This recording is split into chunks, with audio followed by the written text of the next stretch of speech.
Hello po mga katambay. Ang inyong katambay po nagbabalik. Si Katambay Manong po dito po sa Tambayang Makabayan. Komento ni Kamanong. Ito po, komentuhan po natin mga katambay. Ito pong nakaraang araw po mga katambay. Ito po, viral po. Talagang putok na putok po ito sa social media mga katambay. At ganoon na rin po sa mainstream media. Ito po, komentuhan po natin yung balita po sa UNTV News mga katambay. Ito pong sinasabing si Senate President Escudero talagang nag-viral po at sinasabing naging parang server o waiter po ng First Lady ang Senate President mga tambay. Pakinggan po natin ang balita at komentuhan po natin. Sinagot ni Senate President Francis Chis Escudero ang nag-viral na video nila ni First Lady Liza Araneta Marcos sa Vandinur sa Malacanang kahapon. Dito makikita ang pagkuha ng unang ginang ng wine glass na hawak ni Senador Escudero. Ininuman ito ni First Lady at ibinalik din kalaunan sa Senador. Umani ito ng samot-saring reaksyon mula sa netizens.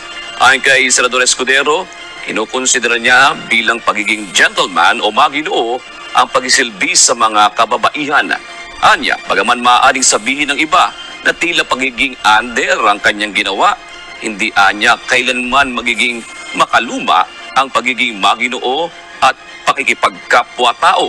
Dagdag pa ng mambabatas, hindi anya dapat minamasama ang anumang pagkakataon na makapag-maginoo sa sinumang ginang o binibini.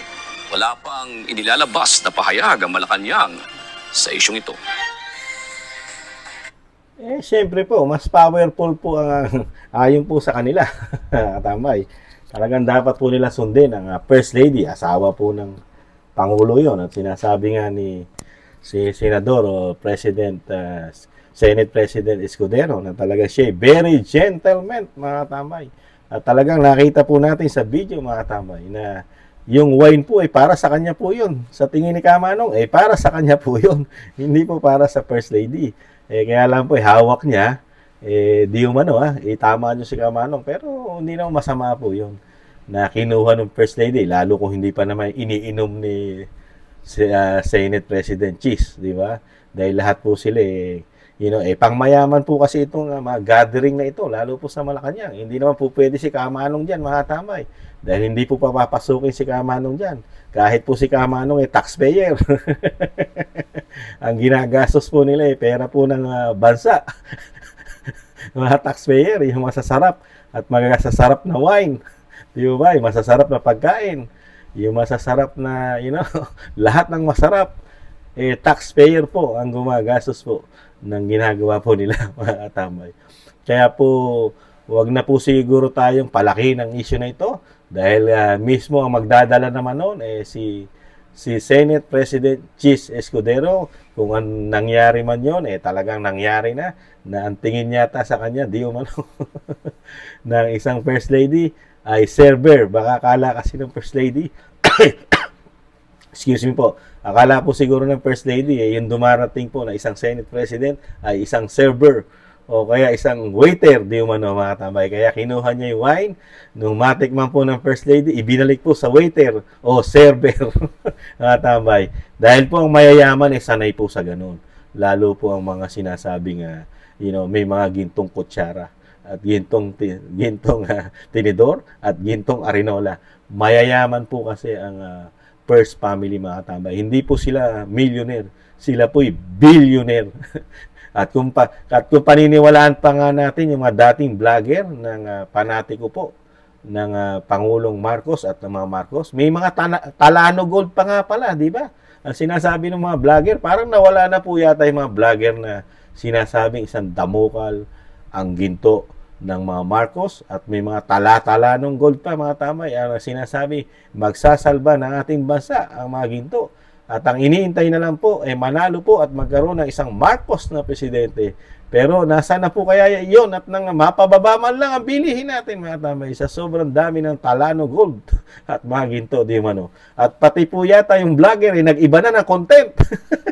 Hindi na po content ang ginto ng Pangulong Marcos at ng mga Marcos. Iba na po ang content po yata noon. Parang nasa showbiz na po yata. Dahil mapapahiya na po siya, mga katambay. Dahil sa kabila na magdadalawang taon, nagkabaliktad po, mga katambay.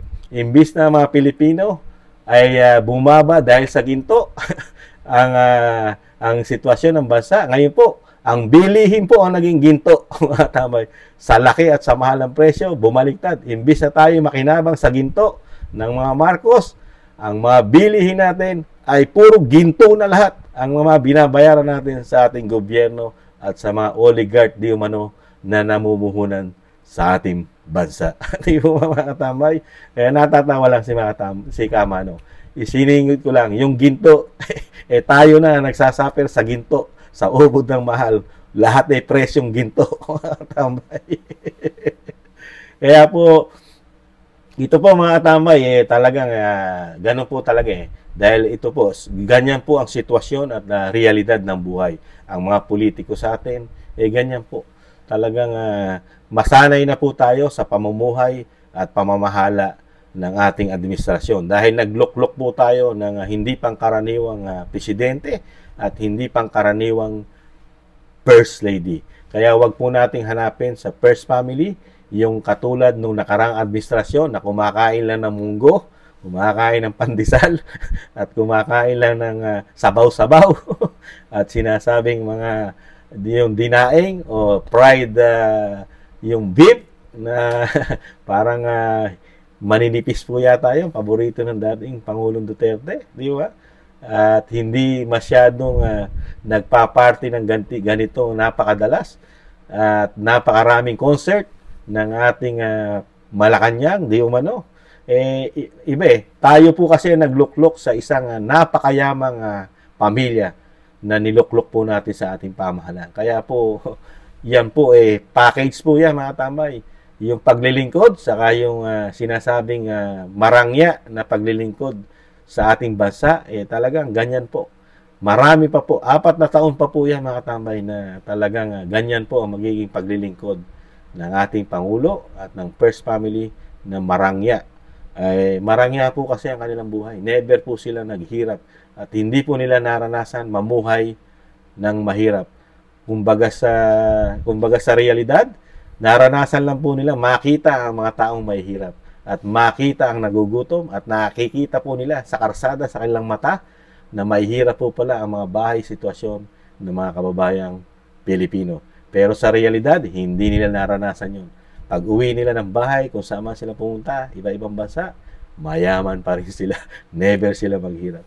Kaya po itong issue ni Senate President Cheese, talagang tatawa na lang po tayo, mga tambay. Talagang ganun po, mga tambay. Muli po, si Katambay Manong po, sa maiksing komento po, dito po sa Senate President Cheese Escudero. Muli po, paalam po, ingatan nawa po, mga tambay. Bye-bye!